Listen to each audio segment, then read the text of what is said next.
রোজায় কনস্টিপেশন অর্থাৎ কোষ্ঠকাঠিন্যের সমস্যা অনেকেরই হয়। এটা হয় বিশেষ করে খাবার ও পানির রুটিন পরিবর্তনের কারণে। তবে কিছু সহজ নিয়ম মেনে চললে এটি প্রতিরোধ করা সম্ভব। আসসালামু আলাইকুম। আশা করি মহান আল্লাহর রহমতে সবাই ভালো এবং সুস্থ আছেন। পবিত্র মাহে রমজানের শুভেচ্ছা। আজকে আমি কথা বলবো কিভাবে রোজায় কোষ্ঠকাঠিন্য প্রতিরোধ করা যায় এবং চিকিৎসা বিজ্ঞানের আলোকে এর সমাধান।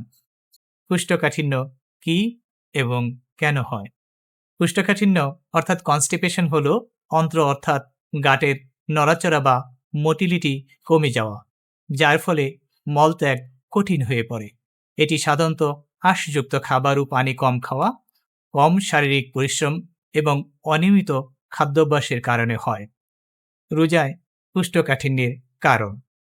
রোজায় কোষ্ঠকাঠিন্য হওয়ার কারণ হলো পানি কম খাওয়া, আঁশযুক্ত খাবার কম খাওয়া, চা কফি বেশি পান করা, শারীরিক পরিশ্রম কম করা, তৈলাক্ত ও ভাজা পোড়া খাবার বেশি খাওয়া, মিষ্টি জাতীয় খাবার বেশি বেশি খাওয়া।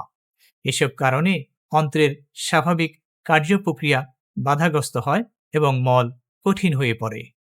কোষ্ঠকাঠিন্য প্রতিরোধের উপায়। কোষ্ঠকাঠিন্য প্রতিরোধের কিছু সহজ উপায় রয়েছে। চিকিৎসা বিজ্ঞানের আলোকে এর প্রতিরোধ ব্যবস্থার মধ্যে আছে সঠিকভাবে পর্যাপ্ত পানি পান করা। রোজার সময় অন্তত 8 থেকে 10 গ্লাস পানি পান করা উচিত। সাহারি ও ইফতারের মাঝে ধীরে ধীরে পানি পান করতে হবে, যাতে শরীর রোজার সময় পর্যাপ্তভাবে হাইড্রেটেড থাকে। আঁশযুক্ত খাবার খাওয়া। ফলমূল, শাকসবজি, চিয়া সিডস, ওটস এবং বাদাম বেশি পরিমাণে খেতে হবে। এগুলো অন্ত্রে পানি ধরে রাখে ও মল নরম রাখতে সহায়তা করে। প্রক্রিয়াজাত খাবার কম খাওয়া। চিপস, ফাস্টফুড, ময়দার তৈরি খাবার এবং অতিরিক্ত মিষ্টি এড়িয়ে চলতে হবে। প্রাকৃতিক ল্যাক্সেটিভ গ্রহণ করা।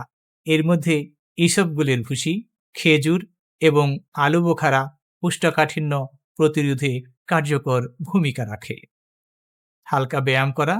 ইফতারের পর খানিক বিরতি দিয়ে হালকা হাঁটা বা স্ট্রেচিং করতে হবে, যা অন্ত্রের কার্যকারী বাড়াতে সহায়তা করে। তাছাড়া নামাজ পড়লেও বেশ উপকার পাবেন। দীর্ঘ সময় তারাবির নামাজ কনস্টিপেশন কমাতে সহায়তা করে। কোষ্ঠকাঠিন্য হলে করণীয়।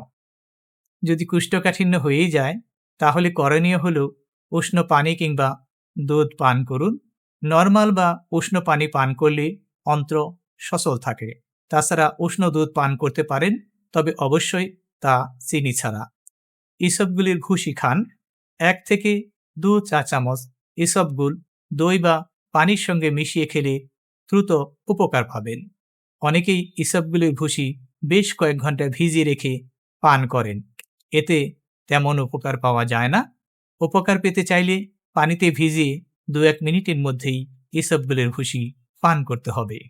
অতিরিক্ত সমস্যা হলে চিকিৎসকের পরামর্শ নিতে হবে।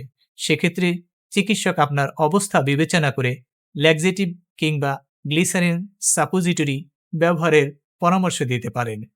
এছাড়া পায়খানা নরম হওয়ার ঔষধ কিংবা গাট মোটিলিটি বাড়ায় এমন কিছু ঔষধ গ্রহণেরও পরামর্শ দিতে পারেন। যদি কোষ্ঠকাঠিন্য দীর্ঘস্থায়ী হয় বা পায়ুপথ দিয়ে রক্তপাত হয়, সেক্ষেত্রে দেরি না করে দ্রুত চিকিৎসকের পরামর্শ নেওয়া জরুরি। আজকের মতো এই ছিল কোষ্ঠকাঠিন্য এবং তা প্রতিরোধ ও সমাধান নিয়ে আলোচনা। যদি ভিডিওটি ভালো লাগে তাহলে লাইক, কমেন্ট ও শেয়ার করুন। আর স্বাস্থ্য বিষয়ক আরও তথ্য পেতে আমাদের চ্যানেল থিঙ্ক হেলথ সাবস্ক্রাইব করতে ভুলবেন না। যারা ইতিমধ্যেই সাবস্ক্রাইব করেছেন তাদের নতুন করে সাবস্ক্রাইব করার প্রয়োজন নেই। মহান আল্লাহ সবাইকে ভালো এবং সুস্থ রাখুন। আল্লাহ হাফিজ।